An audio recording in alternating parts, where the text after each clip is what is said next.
इस वीडियो में हम जानेंगे वीडियो गेम्स से जुड़े डरावने अर्बन लेजेंड्स के बारे में।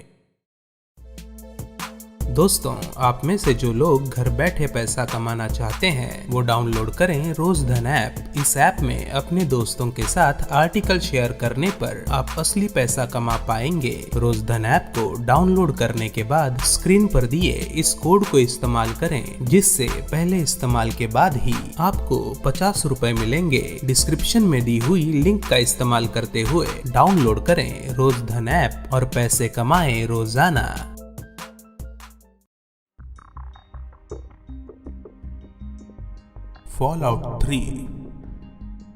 फॉलआउट 3 एक ओपन वर्ल्ड गेम है, इसीलिए इस बड़े से गेम के अंदर बहुत सारी ऐसी चीजें हैं जिनके बारे में लोगों को अब तक पता ही नहीं है। जैसे कि इस गेम के अंदर भविष्य बताने वाला एक रेडियो स्टेशन है और इस रेडियो स्टेशन पर बहुत सारे अजीब से अनाउंसमेंट किए जाते हैं, जैसे कि इंग्लैंड की रानी एलिजाबेथ की मौत कब होगी और ब्रिटनी स्पीयर्स को ऑस्कर कब मिलेगा। पर इन घटनाओं की तारीखें मोर्स कोड नाम की एक सांकेतिक भाषा में बताई गई हैं। पर सबसे चौंकाने वाली बात यह है कि भविष्य बताने वाले इस रेडियो स्टेशन के वजूद से इस गेम को बनाने वाली कंपनी बेथडेसा ने साफ इनकार कर दिया है।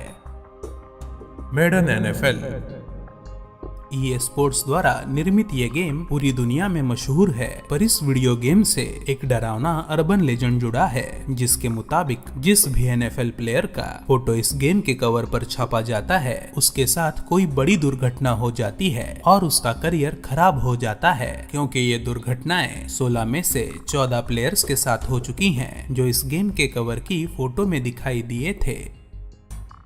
मेजोराज मास्क इस अर्बन लेजेंड को बेन ड्राउन के नाम से भी जाना जाता है। 4chan नामक एक वेबसाइट के मुताबिक जेल्डा नामक इस गेम की एक श्रापित कॉपी है, जिसमें बेन नामक एक लड़के की पहले से सेव की हुई एक फाइल है, जिसे लोड करने के बाद इस गेम के अंदर अजीब गतिविधियां शुरू हो जाती हैं। इस वीडियो गेम का मुख्य किरदार विकृत हो जाता है और गेम का बैकग्राउंड म्यूजिक उल्टा बजने लगता है। एक डरावना सा पुतला प्लेयर्स का पीछा करने लगता है और आखिर में गेम के मुख्य किरदार की पानी में डूबने से मौत हो जाती है। इस श्रापित गेम का वीडियो YouTube पर ben.wmv इस नाम से अपलोड किया गया है, जिसकी लिंक आपको डिस्क्रिप्शन में मिल जाएगी। माना जाता है कि बेन नाम का एक छोटा लड़का था जिसे ये गेम खेलना बहुत पसंद था। वो रोजाना ये गेम खेलता था, पर ये गेम पूरा करने से पहले ही बेन की एक तालाब में डूबने से मौत हो गई। तभी से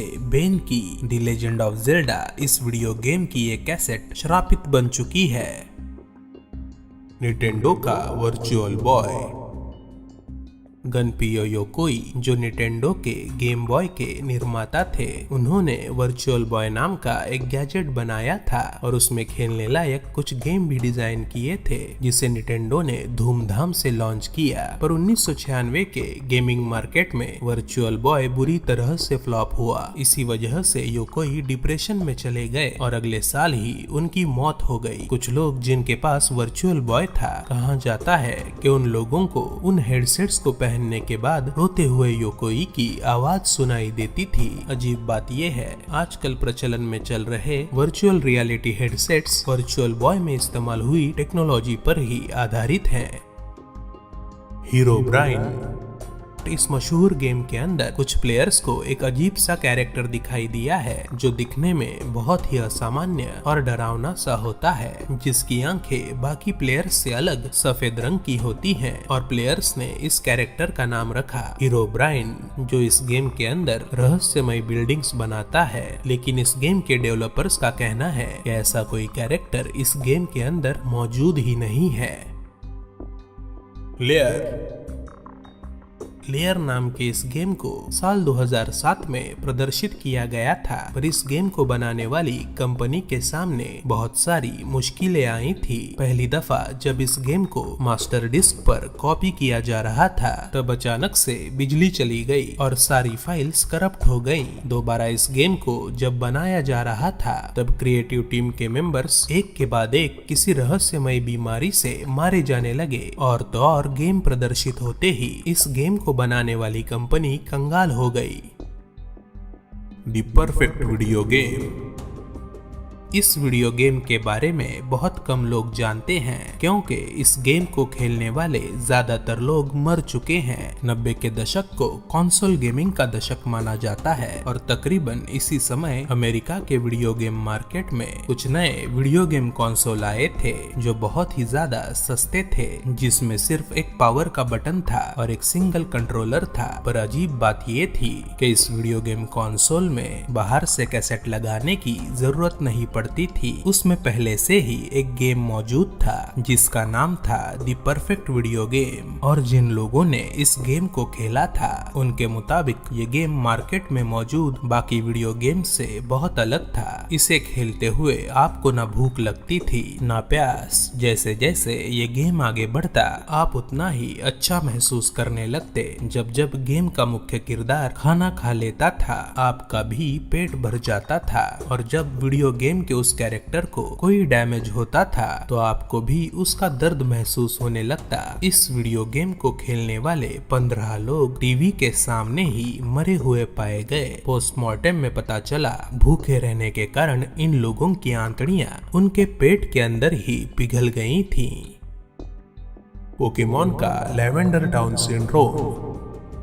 साल 1996 में पोकेमॉन रेड एंड ग्रीन इस गेम को जापान में प्रदर्शित किया गया था। कुछ ही दिनों बाद इस गेम को खेलने वाले बच्चे आत्महत्याएं करने लगे। जांच करने पर पता चला कि मर चुके सारे बच्चे गेम के अंदर लैवेंडर टाउन नामक एक लेवल पर पहुंचने के बाद फंस गए थे। लैवेंडर टाउन इस लेवल पर एक अनोखी म्यूजिक बजती थी ज्यादा देर, जिसे सुनने के बाद बच्चे बीमार पड़ जाते थे। इस बीमारी को कहा गया lavender town syndrome. Lavender town की इस धुन को सुनने के बाद कुछ बच्चों का सिर इतने जोर से दर्द करने लगता कि वो आत्महत्या कर लेते थे। इसीलिए लैवेंडर टाउन की इस म्यूजिक को बाद में बदल दिया गया। Abu the sixth sense. साल 1989 में रिलीज हुआ ये वीडियो गेम टैरोट रीडिंग पर आधारित था, जिन्हें भविष्य दिखाने वाले कार्ड्स माना जाता है। इस गेम में आपको सिर्फ अपना नाम और उम्र बतानी थी, जिसके बाद 3 टैरोट कार्ड्स आपका भविष्य बताते थे। पर इस गेम ने कुछ लोगों के भविष्य में उनकी आने वाली मौत के बारे में उन्हें बताया, और बेशक फिर उन लोगों की मौत हो गई, जिसके बाद दुनिया भर में इस गेम को हमेशा के लिए बैन कर दिया गया। World of Warcraft. World of Warcraft ये गेम खेलने वाले कई प्लेयर्स ने गेम के अंदर गोल्डशायर नाम की जगह पर कुछ अजीब से और डरावने बच्चों को देखने का दावा किया है, जो हमेशा 6 के गुट में होते हैं और गोल्डशायर नाम के गांव में अलग अलग जगहों पर दिखाई देते हैं। ये डरावने बच्चे हमेशा पंचकोण के आकार में खड़े रहते हैं और अपनी जगह से हिलते नहीं। कहा जाता है कि जो भी प्लेयर्स इन बच्चों के करीब जाकर खड़े हो जाते हैं उन्हें किसी के जोर जोर से चीखने चिल्लाने की और रोने जैसी आवाजें आती हैं। मारियो। डार्क वेब की दुनिया में कहीं पर मारियो इस गेम की एक कंप्रेस्ड फाइल मौजूद है जिसका नाम है mario.rar। इस कंप्रेस्ड फाइल में आपको गेम लॉन्चर के साथ एक बहुत अजीब सी टेक्स्ट फाइल मिलती है। इस टेक्स्ट फाइल में ज्यादातर क्या लिखा है ये कोई समझ नहीं पाया है, पर इसमें अंग्रेजी भाषा में एक लाइन बार बार दोहराई गई है, फाइंड मी।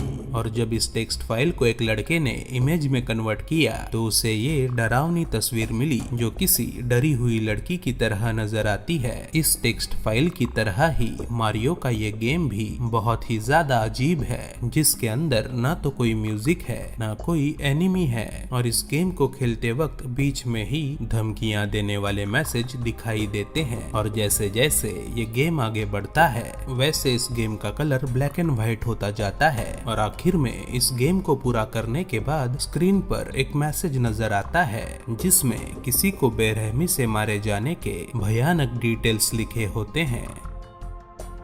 बजर्क। 1980 के दशक में रोबोट्स को लेकर दुनिया भर के लोग बहुत ज्यादा उत्सुक थे। इसीलिए साल 1980 में बजर्क नाम के इस गेम को रिलीज किया गया, जिसमें एक इंसान कई रोबोट्स के साथ मुकाबला करता है। पर दिक्कत ये थी कि इस गेम में जो भी प्लेयर्स हाई स्कोर बना रहे थे उनकी रहस्यमय तरीके से मौत हो जाती थी। जैसे कि 1981 की एक घटना में जेफ डेली नामक एक लड़के की इस गेम में हाई स्कोर बनाते ही हार्ट अटैक से मौत हो गई। अर्थबाउंड। इस गेम के फाइनल स्टेज में आपका सामना होता है इस गेम के बॉस गाइगस के साथ, और ये फाइनल स्टेज दिखने में बिल्कुल किसी स्त्री के गर्भाशय जैसा है, जिसके अंदर प्रवेश करते ही आप इस गेम के फाइनल बॉस गाइगस को देख पाते हैं, जो दिखने में बहुत ज्यादा डरावना है। इस गेम को खेलने वाले कुछ प्लेयर्स के मुताबिक गाइगस को ठीक से देखने पर आपको पता चलता है कि उसका आकार बिल्कुल किसी छोटे बच्चे जैसा है जो स्त्री के गर्भाशय में बढ़ रहा हो। पर इस गेम को बनाने वाले शख्स ने इन बातों से साफ इनकार कर दिया है। उसका ये कहना है कि गेम का ये फाइनल स्टेज उसकी बचपन की भयानक यादों से जुड़ा है, जब उसने गलती से एक डरावनी फिल्म देख ली थी। Ultimate fighting championship 2। Electronic arts के मेडन कर्स की तरह ही इस गेम के कवर पर जिस भी फाइटर का चेहरा आया था उसे कई मुश्किलों का सामना करना पड़ा है। जैसे कि जब इस गेम के कवर पर रोंडा राउजी और कॉनर मैग्रेगर की फोटो छापी गई थी, उसके बाद में दोनों फाइटर्स की हुई फाइट्स में उन दोनों फाइटर्स को कड़ी हार का सामना करना पड़ा था। और तीसरे मामले में जब जॉन जोन्स नामक फाइटर की तस्वीर इस गेम के कवर पर छापी गई, तब उसे भी अपनी असली जिंदगी में कड़ी मुश्किलों का सामना करना पड़ा था। Limbo.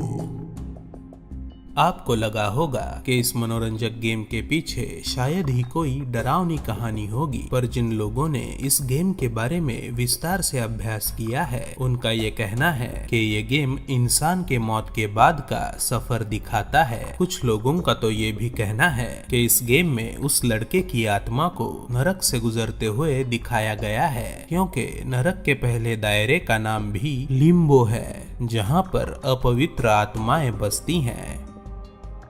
Polybius.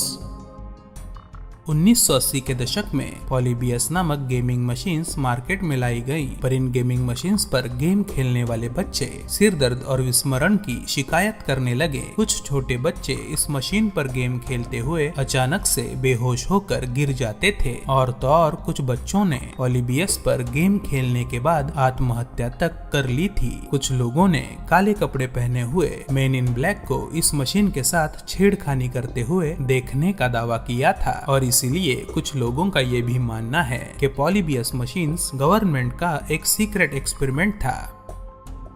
Super Mario Galaxy 2।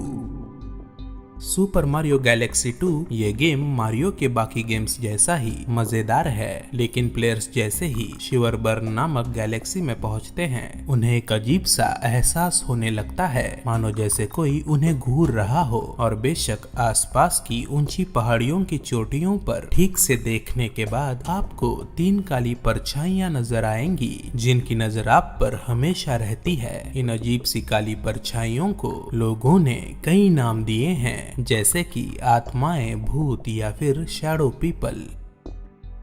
डायाब्लो।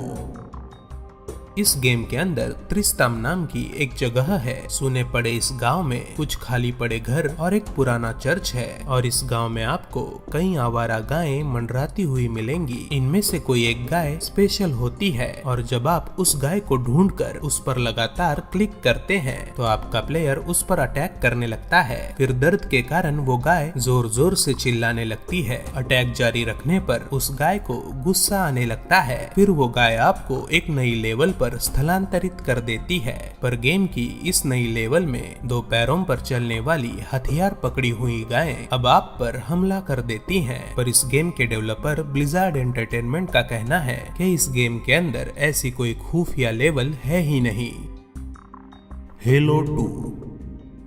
Hello 2 और 3 इन गेम्स में मल्टीप्लेयर मैचेस के दौरान अचानक से कुछ प्लेयर्स आ जाते थे जिनका ना तो कोई गेम टैग होता था, ना तो उनके ऊपर कोई हेल्थ बार होता था, और इसीलिए इन्हें कहा जाने लगा हेलो गेम के गोस्ट। अगर कोई प्लेयर उनके ज्यादा करीब चला जाता तो हेलो के ये गोस्ट उस पर हमला करके उसे मार देते थे। पर सबसे चौंकाने वाली बात ये थी कि इन गोस्ट प्लेयर्स को मारा नहीं जा सकता था, और जिस तरह से ये गोस्ट अचानक से प्रकट हो जाते थे बिल्कुल उसी तरीके से अचानक से गायब भी हो जाते थे। GTA 4 माना जाता है कि GTA 4 में सबवे टनल्स की भूल भुलैया में एक बड़ा ही रहस्यमयी जीव छुपा है जिसे रैटमैन के नाम से जाना जाता है। जिन प्लेयर्स का आज तक रैटमैन से पाला पड़ा है उनके मुताबिक रैटमैन इंसान और चूहे का मिश्रण है। उसका धड़ इंसान जैसा है और सिर चूहे जैसा। वो सबवे टनल्स के अंधेरे में घूमने वाले किसी भी इंसान पर हमला कर सकता है। कई लोगों ने सबवे के अंधेरे कोनों से आती हुई उसकी आवाज सुनी है जो कहती है I am Ratman, get out. Game के अंदर भी कई लोग रास्ते पर चलते हुए या रेडियो शोज पर सबवे के अंदर रहने वाले बड़े चूहों के बारे में बात करते हैं। क्या रैटमैन सबवे के पास मौजूद केमिकल फैक्ट्री के लीक हो रहे जहरीले केमिकल्स के कारण हुए म्यूटेशन का नतीजा है? GTA 4 के रैटमैन की कई सारी तस्वीरें और वीडियोस इंटरनेट पर मौजूद हैं, पर आपको क्या लगता है, क्या GTA 4 में रैटमैन का कोई वजूद है? इस सवाल का जवाब कमेंट में मुझे जरूर बताएं। Sonic the Hedgehog. कहा जाता है कि डीप वेब के अंधेरे कोनों में सोनिक द हेडजॉग नामक इस गेम की एक कॉपी है जिसमें सोनिक इस गेम का हीरो नहीं बल्कि इसका विलन है। इस गेम का सोनिक दिखने में बहुत डरावना है। उसके तेज धार दांत हैं और उसकी दोनों आंखों से लगातार खून बहता रहता है। इस गेम को खेलने वाले प्लेयर्स को वो डराने की कोशिश करने लगता है और कई बार अचानक से उनके सामने आकर उन पर हमला करके उन्हें मार देता है। पोर्टल इस पजल गेम के दौरान ग्लैडोस नाम का एक सुपर कंप्यूटर हमेशा आपको गाइड करता है। गेम के दौरान लड़की की आवाज में बोलने वाला और आर्टिफिशियल इंटेलिजेंस की टेक्नोलॉजी पर काम करने वाला ये सुपर कंप्यूटर गेम के आखिरी चरण में आपको दिखाई देता है, पर इसे देखते ही आपके ध्यान में आएगा कि ये बिल्कुल किसी इंसानी शरीर जैसा दिखता है जिसके हाथ पैर बांधकर उसे छत से उल्टा लटकाया गया हो। GTA 5 में माउंटेन गॉडो नामक एक जगह के पास एक बड़ा सा पत्थर है जिस पे खूनी अक्षरों में लिखा गया है जॉक। रात के 11 से 12 बजे के बीच इस पत्थर के पास एक डरावनी सी आत्मा दिखाई देती है जिसने सफेद कपड़े पहने होते हैं। उसके मुंह और आँखों से काला खून बह रहा होता है। कहा जाता है कि भूत बन चुकी इस औरत का नाम था जेलिन एविंस, जिसके जॉक एविंस नामक पति ने जेलिन को इसी पहाड़ी की खाई में धकेल कर मार दिया था। तब से उसकी आत्मा इस पहाड़ी पर मंडराती है, पर जैसे ही कोई उसके पास जाने की कोशिश करता है तो ये आत्मा अचानक से गायब हो जाती है। The Elder Scrolls 3 Morrowind। इस गेम को खेल चुके कई प्लेयर्स के मुताबिक मोरोविंड इस गेम का एक खुफिया मॉड है जिसे चलाने पर गेम के अंदर मौजूद कई कैरेक्टर्स जिन्हें आप खेल नहीं सकते थे सारे के सारे मर जाते हैं, और गेम खेलना शुरू करने पर आपके आसपास कई डरावनी सी काली परछाइयां मंडराने लगती हैं और कभी कभी आपको असैसिन नाम का एक डरावना सा जीव दिखाई देता है जो मरे हुए कैरेक्टर्स के शवों से बना है, जिसके कई सारे हाथ पैर होते हैं और इसीलिए वो किसी मकड़ी जैसा दिखाई देता है। असैसिन नाम के इस डरावने जीव से आपको दूरी बनाकर रहना पड़ता है वरना वो आपकी जान भी ले सकता है। खबरों की माने तो इस गेम को ज्यादा देर तक खेलने वाले कई प्लेयर्स पूरी तरह से पागल हो चुके हैं। PlayStation 2 साल 2000 में कहा जा रहा था कि इराक के उस वक्त के प्रेसिडेंट सद्दाम हुसैन दुनिया भर से प्लेस्टेशन 2 ये कंसोल इंपोर्ट कर रहे थे। माना जा रहा था कि इन कंसोल्स में मौजूद प्रोसेसर को एक दूसरे के साथ जोड़कर पावरफुल चिप बनाई जा सकती थी, जिन्हें फिर इराक के न्यूक्लियर मिसाइल्स के गाइडिंग सिस्टम में इस्तेमाल किया जाने वाला था। पर जांच के बाद सामने आया कि ये तो बस प्लेस्टेशन 2 का हार्डवेयर कितना पावरफुल है ये दिखाने के लिए फैलाई गई एक अफवाह थी। GTA San Andreas. GTA San Andreas इस गेम को खेलने वाले प्लेयर्स ने घने जंगलों में कुछ अजीब सा देखने का दावा किया था। फिर कुछ ऑनलाइन प्लेयर्स ने कई तस्वीरें पेश की। ये तस्वीरें थी बिगफुट की, जिसे इस गेम के अंदर देखा गया था। पर इस गेम के निर्माता का कहना था कि बिल्कुल असली जिंदगी के जैसे ही सैन एंड्रियास इस गेम में भी कोई बिगफुट नहीं है। पर सैन एंड्रियास के जंगलों में एक डरावनी चीज मौजूद है, पर यह डरावना राज क्या है ये उन्होंने नहीं बताया। Kill switch. इस वीडियो गेम को साल 1989 में रिलीज किया गया था, जिसमें प्लेयर्स को खाली पड़ी कोयले की एक खदान में सफर करते हुए वहां मौजूद राक्षसों से बचना था। कहा जाता है कि इस गेम को आज तक कोई पूरा नहीं कर पाया, क्योंकि खत्म होने से पहले ही ये गेम कंप्यूटर से अपने आप ही डिलीट हो जाता था। ये एक लिमिटेड एडिशन गेम था, इसीलिए आज के समय में इसे हासिल करना बहुत ही ज्यादा मुश्किल है। पर एक जापानी लड़के ने इसे इंटरनेट पर 15 लाख में खरीदा था। वो इस गेम को YouTube पर खेल के दिखाने वाला था, पर उस लड़के ने जो वीडियो अपलोड किया उसमें वो कंप्यूटर के सामने बैठे हुए रोता हुआ दिखाई दिया, जिसके बाद उसके चैनल पर और कोई वीडियो नहीं आई। उसका YouTube चैनल अब इनएक्टिविटी के कारण डिलीट हो चुका है। The theatre. जैसा कि नाम से ही पता चलता है, ये गेम एक थिएटर में खेलना होता है, जहां प्लेयर्स को देखने के लिए एक मूवी चूज करनी होती है। फिर टिकट टेकर थिएटर में उनका स्वागत करता है। पर जैसे ही आप हॉलवे से सिनेमा के अंदर प्रवेश करते हैं, आप फिर से हॉलवे में वापस लौट आते हैं। और अगर आप कई बार कोशिश करते हैं तो धीरे धीरे हर कोशिश के बाद इस गेम की शक्ल बदलने लगती है। आपको अंधेरे से आती हुई विचित्र आवाजें सुनाई देने लगती है, और उस टिकट टेकर की शक्ल और उसकी हरकतें हर कोशिश के साथ और भी ज्यादा डरावनी होने लगती हैं। और ये भी माना जाता है कि इस अजीब से गेम का कोई अंत ही नहीं है। सैड सेटन। सैड सेटन ये गेम डीप वेब के अंधेरे कोनों में पाया जाता है, जहां कोई आम इंसान भटकता नहीं। जिन बदकिस्मत लोगों ने इस गेम को खेला है, उनके मुताबिक इस गेम के अंदर कई सारे विचलित करने वाले दृश्य दिखाई देते हैं और डरावनी सी आवाजें सुनाई देती हैं। इस गेम को खेलने के बाद किसी का भी मानसिक संतुलन बिगड़ सकता है। इस गेम के गेम प्ले की जो वीडियोस YouTube पर अपलोड की गई हैं, वो ज्यादातर नकली हैं, क्योंकि सैड सेटन इस गेम को हासिल करना बहुत ज्यादा मुश्किल है और डाउनलोड के लिए अवेलेबल इस गेम की नकली कॉपीज की इंटरनेट के ऊपर भरमार है। लेकिन इन गेम्स को खेलना भी खतरनाक साबित हो सकता है, क्योंकि इनके जरिए हैकर्स आपका लोकेशन और फोन नंबर ट्रैक करके बुरे लोगों तक पहुंचा सकते हैं। फिर ये लोग आपको फोन करके या ईमेल करके एक के बाद एक धमकियां दे देकर इतना सता देंगे कि आप आत्महत्या करने के लिए भी तैयार हो जाएंगे। पेल लूना। ये एक बहुत ज्यादा उलझा हुआ टेक्स्ट एडवेंचर वीडियो गेम था, और इस मुश्किल गेम को सिर्फ एक आदमी पूरा कर पाया था। आखिर में उसे कुछ कोऑर्डिनेट्स मिले जो सैन डिएगो के जंगलों में स्थित एक जगह को दर्शा रहे थे। उस आदमी को लग रहा था कि ये पता उसे एक खजाने की ओर लेके जाएगा, पर जब वो आदमी उस जगह पर पहुंचा तो उसे वहां पर जमीन पर पड़ा हुआ एक छोटी लड़की का सड़ा हुआ सिर दिखा, जिसका धड़ गायब था।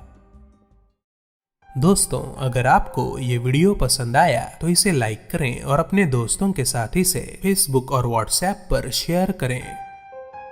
और अगर आपको ऐसे वीडियोज पसंद आते हैं तो इस चैनल को सब्सक्राइब करना ना भूलें।